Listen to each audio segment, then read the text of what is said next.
အခုမြင်တွေ့နေရတဲ့လမ်းကတော့အန်တီနောင်နသားမီချင်းမိုက်ကိုစီးကူးသွားတော့ကရိုက်ထားတဲ့လမ်းတွေပဲဖြစ်ပါတယ်လမ်းတွေက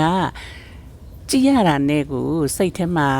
ရှင်းလင်းပြီးတော့မှပေါ့နော်ဘေးကအပင်လေးရလဲရှိတော့စိတ်ထဲမှာတမျိုးလေးပေါ့နော်ဒါနဲ့အန်တီနောင်ကလည်းအမှတ်တရလေးဖြစ်နေအခုလိုရိုက်ယူထားလိုက်ပါတယ်ကြည့်ပါဦးလမ်းရဲ့ဘေးတစ်ဖက်တစ်ချက်မှာဆိုရင်အပင်လေးတွေကစိမ့်စိမ့်ဆူဆူနဲ့ခရီးသွားရတာအရန်ကိုစိတ်ချမ်းသာမှုရှိတယ်ပေါ့နော်မျက်စိအမြင်ကိုလည်းအေးစေတယ်လေနော်နောက်ပြီးတော့လိုင်းရဲ့အနေထားကိုလည်းကြည့်လိုက်ပါဦးလမ်းကအရန်ကျယ်တယ်ပြီးတော့သူတို့ကတလန်းတွားမှုလားမသိပါဘူးနော်တွားရလာရတာကြည်ကြည်မွန်းမွန်းရှိတယ်လို့ခံစားရတယ်ပေါ့နော်အထမကြည့်လေနော်လမ်းကအတွားတလန်းအပြန်တလန်းနောက်ပြီးတော့သူတို့ဘေးမောင်းလေနော်အဲ့တော့သူလမ်းကိုလမ်းကျော်ပေါ့နော်ဒီလိုလေးနဲ့တွားတာစိတ်ချမ်းသာတယ်လေနော်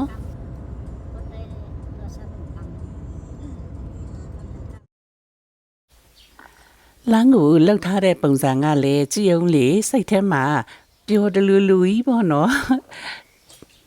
အန်တီနန်းရဲ့အမြင်မှာတော့စိတ်ချမ်းသာမှုကအပြည့်အဝရှိနေပါတယ်။သမီးငယ်ကလည်းပြောပါတယ်အမေလိုပဲတဲ့စိတ်ချမ်းသာမှုရှိတယ်တဲ့ဒီလမ်းကိုကြည့်ပြီးတော့မှတဲ့ဘယ်လိုตายရပြီးကြည်နူးနေမှန်းကိုမသိဘူးတဲ့တကယ်လည်းဟုတ်ပါတယ်နော်။အေးအေးစီစီလေးရှိလို့လေတကယ်တမ်းတော့ကားထဲမှာတချင်းတန်အေးအေးလေးနဲ့ဖွင့်ထားပါတယ်။ copyright ကြောက်လို့လေပိတ်အခုတော့အတန်ကိုပိတ်လိုက်တယ်နော်အခုမြင်တွေ့ရတဲ့ဆိုင်းပုတ်မှာရေးထားတာကတော့ရင်ဒီတွန်းရပ်จังหวัดเชียงใหม่မြို့မှာကျူဆိုပါတယ်လို့ရေးထားတာပါနော်အခုဟိုဝေးမှာမြင်တွေ့နေရတဲ့မုတ်ဦးဆိုတာကလည်းနေရာတိုင်းမှာရှိပါတယ်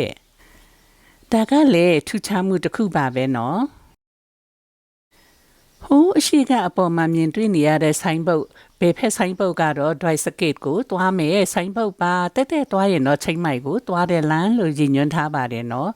အခုဒီနေရာကိုကြည့်ပါဦးအန်တီနောင်တို့ရဲ့ဘယ်ဖက်မှာဆိုရင်လည်းနောက်ထပ်အောက်မှာတွားတဲ့လမ်းတစ်လမ်းရှိပါတယ်နော်အန်တီနောင်တို့ကတရားရဲ့အပေါ်ကိုတက်လာတယ်လို့ပါပဲနော်ဟောဒီမန်မှာပတင်းပေါက်လေးချပြီးကြည့်မယ်နော်ကြည်အရန်ကိုလာတယ်ဟိုဖက်မှာဆိုလဲလမ်းတွေကအများကြီးရှိသေးတယ်နော်လမ်းကအရန်ကိုကျဲတာ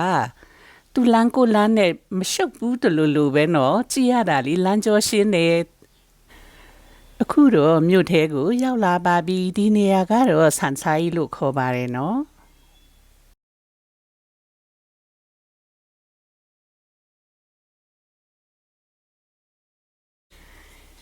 မီးပွိုင်းမှာရောက်တော့လေသူလမ်းကိုလမ်းအေးအေးဆေးဆေးပါပဲနော်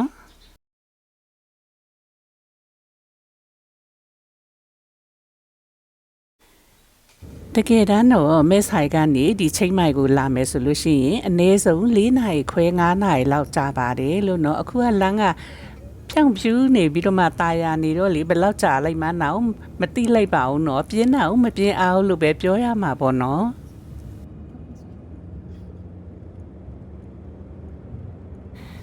အခုဒီရှိမှရေးထားတာကတော့ပရတူချန်းဖုအမ်ဖုမဲရင်းပေါ့နော်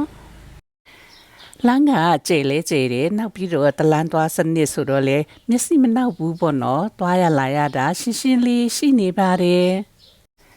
ဒီလိုနဲ့တနေရာပြီးတနေရာကိုကြော်ဖြတ်လာတာဟောဒီလမ်းနေရာရောက်တော့အရှိမရေးထားတာက80ဆိုတော့ဒီနေရာမှာအမြန်နှုန်း80နဲ့မောင်းလို့ရတယ်ဆိုတဲ့အဓိပ္ပာယ်ဆိုတာသိရပါတယ်နော်